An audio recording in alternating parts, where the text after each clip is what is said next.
And here we are on the last verses of the year. I can honestly tell you I do not know what's going to start out next year. No idea.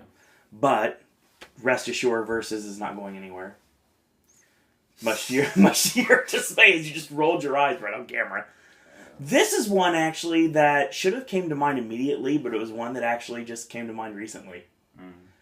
So I did throw out the cryptic comment as Circus, and there's a good reason for that. We're going to compare two very fantastic movies in Big Fish and Water for Elephants. So AJ, take it away. It's not really just, clearly it's not just the circus element. Oh, I know. But it's more of that, and obviously that helps. Yes. And when, picking these two to go together. But also just how you have the one person that pretty much has nothing to lose, that just kind of goes his own way and winds up in this dreamlike world that, takes him to places he never imagined, and ultimately to his one true love. And Ewan is doing that again. So, let's start with Big Fish. Big Fish, the movie, probably all your friends talk about how much they cried. Yes, I can 100% agree with this. Here's the thing. I've actually only seen Big Fish twice. Really? Yeah. I've seen it more than you have. That's weird. That's not normal. For a Ewan McGregor movie, it might be. Yeah, good point. Okay. I'm a huge Ewan Mark. So, what I thought was, first off, it's really interesting to look back on this, because I remember when this came out in 2004? It's either 3 or 4. Well, and I remember it was being talked about as being like the big Oscar bait movie of the year. Yeah. Which is weird to look back on perspective, as the only nomination it got was Elfman's score. Such a letdown. It did well at the Globes. Finney got in. It got in for picture, even though they put it in comedy. And it was going to be Tim Burton's big, Oscar movie, because he hadn't had one yet, really. Except for the fact that every single movie he's had that's been nominated for production design has won. That's pretty much the extent of his movies. Maybe costume design every now and then. But, his movies never been to... Well, okay, Ed Wood. Ed Wood won supporting actor, sure. But generally, he's never had that big, Oscar movie. No. Because that's just not really what he deals in. But that's what it was when it came out. That's what people were thinking. This could have been it easily. Yes. But then... well, let's go through it. It's very interesting to start with.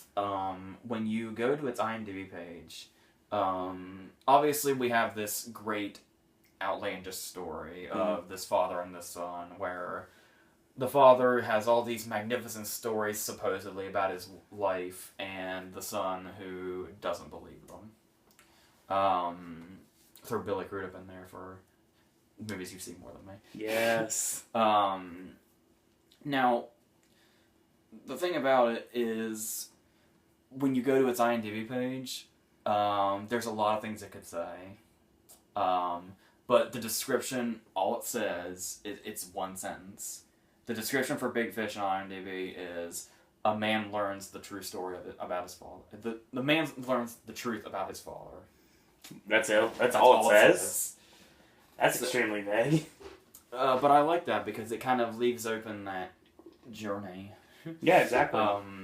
Praise whoever on IMDb gave that description to Big Fish. Yeah.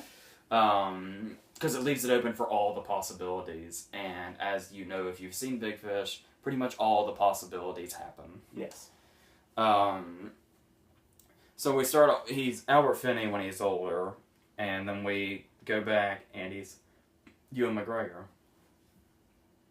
In a weird bit of casting, for the first part of this movie, Ewan McGregor is playing like he's 18 years old. Yeah. That's a little off, but you know what? With the fantastical elements of this movie, let's just go with it. And he was the perfect casting choice, because along with, he's got that, he's got the voice, and then just like the hair they give him, he looks exactly like young Albert Finney, like back in the Tom Jones era. Oh yeah, totally. So that's fantastic casting right there. And we go through the whole thing. We go from, his childhood to his early years with the guy that ends up getting engaged to Alison Lohman before he can reach her. When he falls in with Danny DeVito's Circus, and it's just one big story. He goes into Spectre, just all of that. Christoph Waltz. So, Yes. yeah. I was thinking about that in the other video. So many things connect. It was only a day ago. No worries. So, and the big question throughout the entire movie is Albert Finney telling true stories, or is what Billy Crudup's saying right, and it's just some tired old stories that are just totally made up, and he's just living life in a fairy tale and lying to people.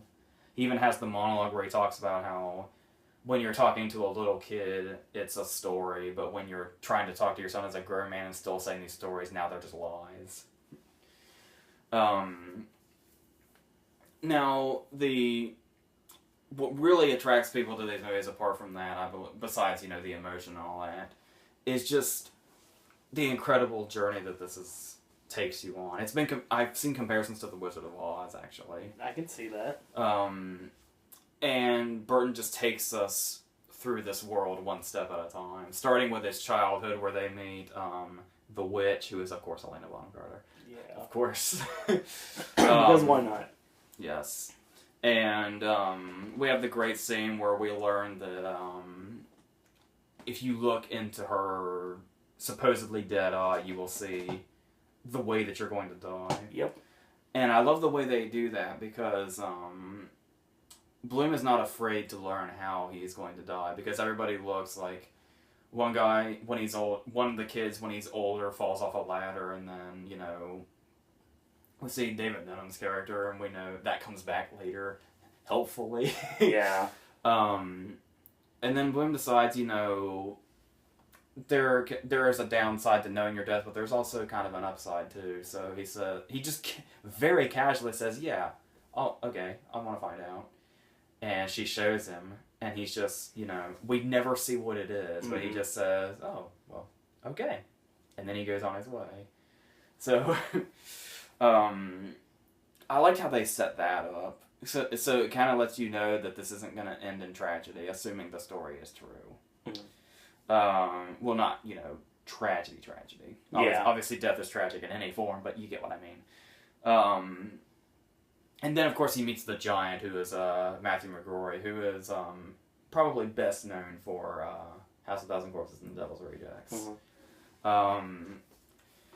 Where he decides he's got to get the giant. He decides he's going to be the one that gets the giant out of town because the giant's eating people.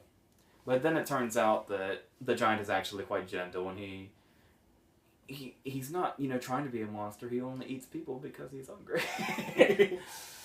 And so he says, well, how about instead of you just leaving town, me and you leave town together and go to a big city? Because he's basically too big for the town. Yeah. So if they go where all the skyscrapers are, they'll be okay. Exactly. But on his way there, he gets sidetracked because there's a road there that says, danger, never enter, do not enter. And everybody that goes in there doesn't come back out. And so he's like, before we leave town, I have to know what's in there. So when he goes in there, we find the almost cult-like town of Spectre. It's got a little bit, that's kind of what Burton does here that's great, is he really balances that, the kind of creepiness he's known for, but also just the magical and, amazing everything. And because there's a little bit of that in Spectre, which may not, be helped by the fact that Steve Buscemi lives there. Yeah. So he goes there, and everybody's just like kind of creepily perfect a little bit. Like I said, it's kind of cult-like. Missy Pyle's there. I love that moment with her where after his shoes get taken away and thrown on the wire, and he says, "I need those to get around," and then Buscemi says, well, there's no softer ground than town. And Missy Pyle just chimes in and says, "Ooh, that almost rhymed." She's like a Stepford wife. Yeah, definitely. And then, you know, it's always shocking when he says, okay, well, I think I'm done here. I'm going to leave Spectre and continue on my way, because nobody leaves Spectre ever. It's like Pleasantville. Yes. Yes, more like Pleasantville, less like, you know, Jonestown or something.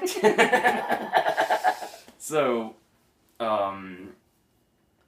so he continues on, and then we get, finally, inevitably, it turns into a big sweeping love story with him and Alison Lohman. We have the scene, the West Side Story scene, Yes. where time stops. I love that scene.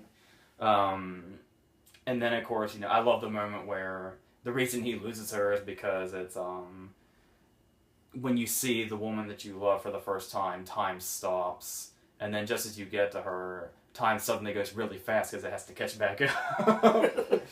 And that's how he loses her. And then, of course, that's when we meet Danny DeVito, who happens to know her character, so he's going to let him work at the circus, and every month he works, he'll tell him something about her. And just because everything is totally and completely unpredictable in this world, Danny DeVito's a werewolf. Yeah. Just because that's just how this world works. And you just get so lost in it, you probably don't even notice it when you're watching it, because the world just carries you away so much. It's just like, oh, Danny DeVito's a werewolf? Okay, I'm not even going to acknowledge that. Yep, not at all. Because the movie doesn't. Because that's just what it is. It's just a magical world where anything can happen, and...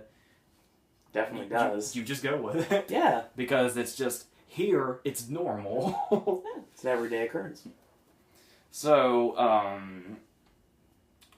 eventually, and yes, from then on it kind of turns into the, you know, for a while there she's like the love that got away, and then finally, you know, obviously she eventually turns into Jessica Lange, who is, you know, his wife in the newer portions.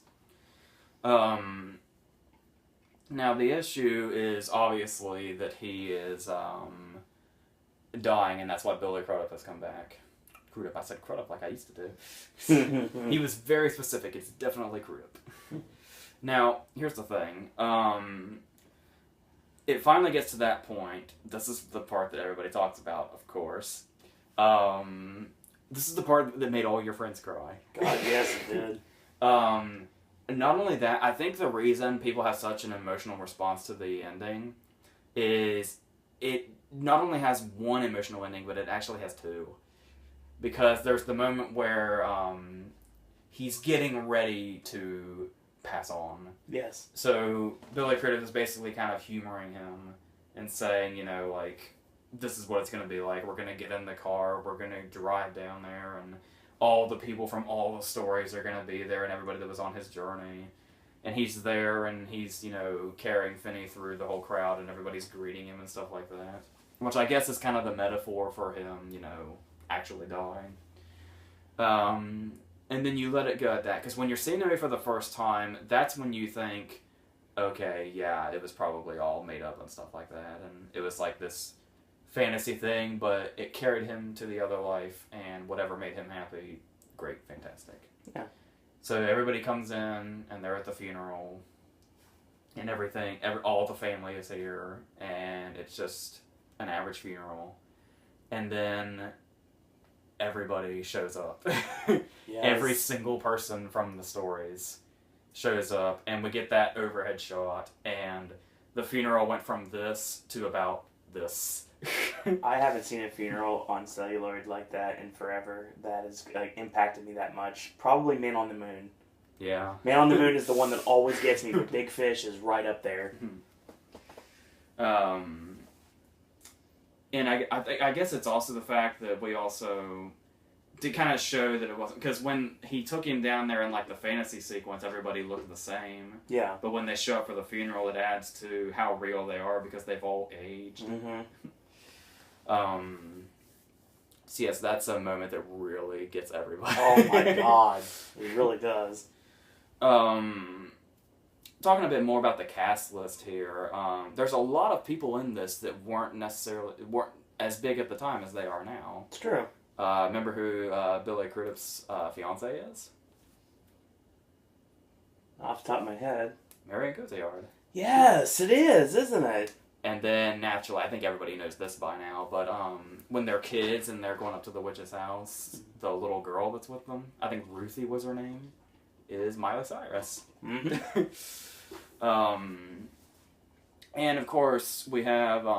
here's the thing about Helena Bonham Carter, because I kind of took a jab at her earlier by saying, of course she's the witch, why wouldn't she be? She actually has two parts in this. Because she is also the adult version of the girl from Spectre. Mm-hmm.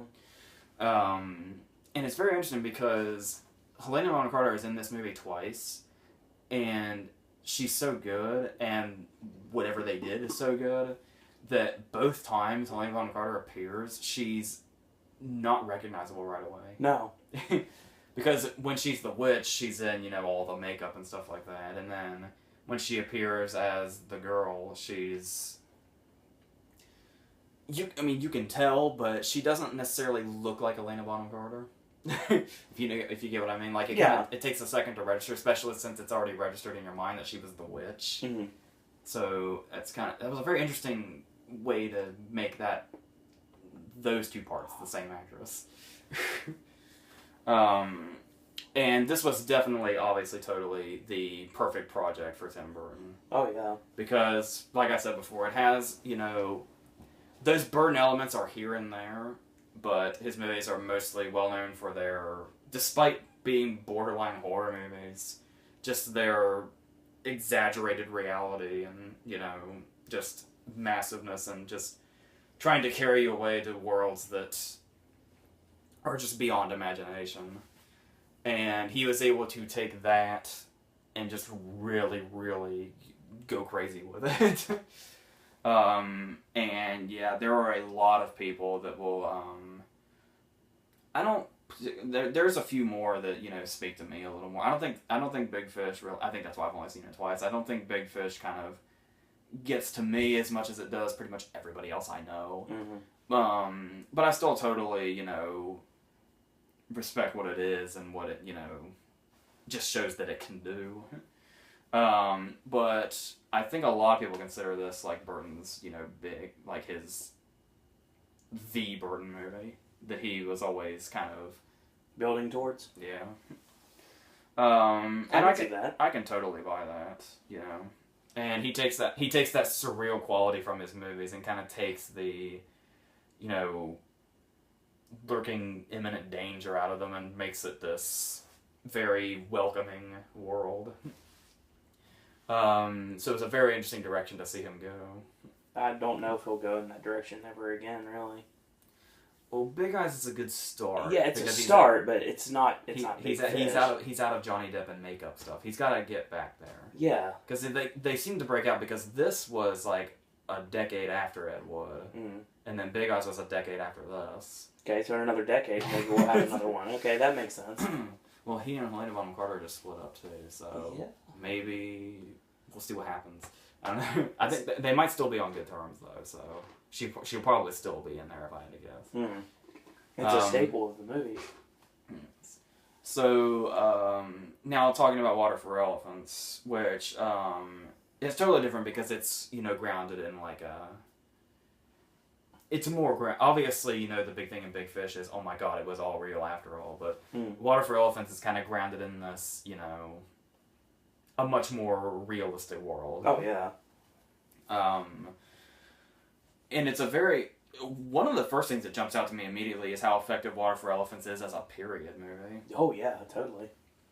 Because it really sets the tone of that era, and Francis Lawrence being the director, who's really, you know, I'm really interested to see, like, you know, where his career goes, because he's made some really interesting decisions. Yeah. Because he's done this, and he's done I Am Legend, and the Hunger Games movies. Yeah. And in all of those, he kind of pointed them in the right direction without being in, like, one specific area. Like, knowing he was the director of I Am Legend, I went into this thinking, wow, this is really different. Yeah, totally. Because the appearance of this movie is really, really striking. I remember when I had heard that, obviously, Pattinson was on his Twilight craze still at the time. He still had another year to go. Yeah. and he was kind of the main attraction. I figured, Witherspoon and Waltz would just kind of be, on the sidelines, and this is, him. Because of the Twilight era, but so when I saw the trailer for this was one of Waltz's first parts after Bastards. So people were really excited to see where he was going to go after that. So that's kind of what all I was expecting going into this. And then when that first trailer came out, everything about this movie just looked so striking. Like the train shots, and then, the elephant standing on its front legs, and the shots of the guys pounding the stakes in, and then that wonderful shot I love so much, it's actually on the disc when you open it. It's the shot of Walt's silhouette in the spotlight. Yes. Where he has his back to the camera. Which is also his introductory shot in the movie, which is really cool. And yes, naturally the story is, Jacob, I believe is his name, he's at Cornell and he's trying to become a veterinarian. But then his life really spirals in a different direction when he gets word that both of his parents were killed in a car accident. So he kind of has to just go about his way, and eventually he stows away on this train for this circus. That's basically like it's like Ringling Brothers, only they weren't as... August is very, very bitter about that. They are not as successful as Ringling Brothers because they have nudity and prostitutes and stuff like that, and Ringling Brothers went for the family-friendly thing, and that's why they are what they are, and practically nobody really knows August's little circus thing going on here. And naturally, this devolves into a love triangle, which sounds, it does sound like kind of a, retreaded, recycled story that was just kind of, the story had to go somewhere, so let's throw a love triangle in it, that kind of thing. But here, it's done so well, I feel like it feels like a love triangle from out of a classic movie as opposed to a current one. Agreed. And obviously the performances really help here. This was when Pattinson was really trying to show, like, hey, Twilight, that's, like, not me. He was actually denouncing it in most of his interviews, too. Yeah. I really love that interview he did with Jimmy Fallon where it was the second Breaking Dawn was coming out, and Fallon said, like, so this must be, really bittersweet, for everybody because it's ending, and, it's got, it's kind of a sad thing. And Pattinson just cackled. He fucking cackled and said, yeah, for them. So, now, and the great thing about it is, we're not done talking about Reese Witherspoon yet. Nope. Obviously, you're seeing these videos 2 days apart, but I just talked about Wild 25 minutes ago. So it's it's time to continue to love Reese, which is perfectly okay. I could do this for hours. Yes. What's really great about this is, for the most part, it's kind of the back and forth between Waltz and Pattinson that's front and center for a while. And Marlena is just the angelic damsel that's there for the taking for one of them. But Witherspoon is able to do with this role is just, like I said, that just angelic factor where she just seems... I love when, because you know exactly what he's talking about when you see Reese Witherspoon as this character. When he sees her, he says that, his narration says she didn't even seem real to me when I first saw her because she was just on the horse and just her... It's obviously indescribable. Yeah, of course. And everything seems great, but the problem is when he starts to fall in love with her, we also start to notice something else. And that's the fact that August is insane. Yeah. Really, really insane. And I love the way that's revealed to us because we have the moment where the star attraction is the horse that she rides. But the trouble is that it's having a problem with its hoof. And it's days away from being crippled. And, it's going to get worse and worse the more it's on its feet. So August says, so what's your diagnosis? And he says, well, we're going to have to put her down. There's no way right now because she's suffering right now badly, and it's only going to be a couple more days before she just can't even do anything.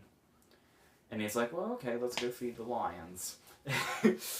So they go and do that, and he does the whole prank where he he thinks he's had his arm bitten off, but the lion doesn't have teeth, and August is joking around saying, no, he doesn't have teeth. This is hilarious. We're having fun. And then he grabs Jacob by the arm and says, you know, you're not going to come in here and tell me that I'm going to put down my star attraction. That horse is going to keep doing what it's doing until it's dead. And he just... this suddenly threatening quality comes about. And that's what I love about it. I think it got some criticism when it came out for that, regarding the character of August just kind of being like a Jekyll and Hyde type for no apparent reason. Mm-hmm. But I like that because it makes there's such a mystery to his character. Like, you can never figure out what makes him tick because nobody knows that. He's just that unhinged where one minute he'll be guiding you through this and saying, you know, yeah, we're going to be doing great things. The great scene where they're sitting on top of the train. And then the next minute, he will kill you. He goes from one extreme to the next rather quickly. Yes. And it's that's like a switch. And I really love this. I don't know if this was intentional or not, but there was the moment where they were talking about Jacob thinks he's going to get fired because he's confessing that he didn't finish school, so he's technically not a vet. Mm-hmm. So they just laugh and say, you know, do you think the bearded lady's beard is real, and do you think the 800-pound woman, she's only actually 400 pounds? And then he says, it's all about tricks and everyone plays. And, like, basically saying that everything is an illusion and not what it seems. Carney ways. I'm wondering if he's also hinting at himself. Oh, I'm sure he is. Because August is portrayed as this very, you know... I mean, we know he has his dark side, but we don't really see it full on until much later. Mm. When things have really taken off. When he's, like, starting to beat Marlena and he's actually legitimately trying to kill Jacob. I always love that shot at the end during the stampede when everything is just kind of coming his direction and he's trying to avoid it, and then August just kind of comes out of it and attacks him. I've always loved that particular shot. Now, the thing about it is, another thing regarding its look, is how everything feels real. Like, this feels like something where they could have cheated a lot. Oh, yeah. With, like, CGI and stuff. Like, if this movie were made now, I know it's only 3 years old, almost 4 years old now. It came out in, what, April of 2011? Yeah. So it's almost 4 years old, God. I feel like even though it was only that long ago, if it were made nowadays, like, Rosie would have been entirely CGI. Oh, yeah, Because that's just how lazy movies are now. But Rosie is a real elephant in this movie doing real shit. And most of it is. All the sets, all the really, you know, vast landscapes and stuff, like when they're building the tent and stuff like that. It all feels nice and real, which adds a whole lot to it. Now, the thing about it is, I'm gonna get a little sappy on you. I have to. When I saw this movie, once again, you know, I know nowadays it's not cool to love sappy endings, you know. Everything has to be bleak and sad and shit, or it's not good. The way this movie plays up how it ends, because the very beginning of the movie is Hal Holbrook as Jacob in his 90s, and he's come back to see the show and he's telling the story to the people that are there, and we know right away that the stampede and the tragedy happened, and we know that lives were lost and shit went down. And obviously he is alone. So for pretty much the entire movie, we are under the impression that she died in all the hullabaloo. And then, as it gets to the very end, we realized that they actually were together, and they lived together until she died of, like, old age. And that ending just was really like, wow. That's really... So, the way it just kind of snuck up on us, because it was never... They never really hinted at it. No. That she didn't make it out or that they didn't end up together. It's just an assumption you make yourself when you see the clues lying around, and then you realize, well, yeah, I guess they never did say any of that, and it's totally plausible they really did end up together. So I always loved that ending. The really sappy part of me just really loved that ending. Oh, yeah. So yes, I'm sure this will be very controversial, and I'm sure people may hate me for it, I don't know, but of these two, honestly, personally, my personal opinion, and that's all I'm saying, I prefer water for elephants to big fish, actually. I knew you would do that, actually. I know you too well, so I knew that's what you would pick. But, they both do what they set out to do marvelously. So ends another year of Versus. Yeah, it's weird, isn't it? Segment's gone over a year now. Almost 2 years. So, and trust me, we got something for that. The anniversary's coming up soon, so I'm sure you're dreading that video because I know how long it's going to be. So, get ready. That's coming up. So, thank you guys and girls out there for watching Versus this year, and for those of you that have contributed, not contributed, it's not even a way to say it, contributed to Versus, thank you out there for that. Thank you for your ideas and your suggestions. And continue to send them my way via email or via Facebook. And we'll continue to make Versus a must-watch every Sunday here on Pop. So, thank you for watching the videos this week. Tomorrow, we're going to drop our final Oscar predictions. All categories, not just the 8. All categories talked about in depth tomorrow. So, that's coming at you guys tomorrow. And we'll be back with movie reviews next week. And that's pretty much all we've got. So, AJ, any parting words? That's it.